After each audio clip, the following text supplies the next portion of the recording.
Jinnah international airport road to Makkah project हवाल करने गुता आजमीन हज रोड टू मक्का मनसूबे रिदा कराची एयरपोर्ट आसराती दियगबा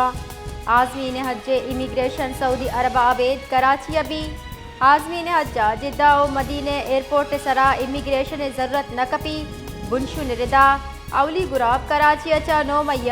रोड टू मक्का मनसूबे रिदा रवानक भी कराची 16,288 सखरे 1,000 क्वेटे 2,200 आजमीन अज रवानबा Jinnah international airport road to Makkah project हवाल करने गुता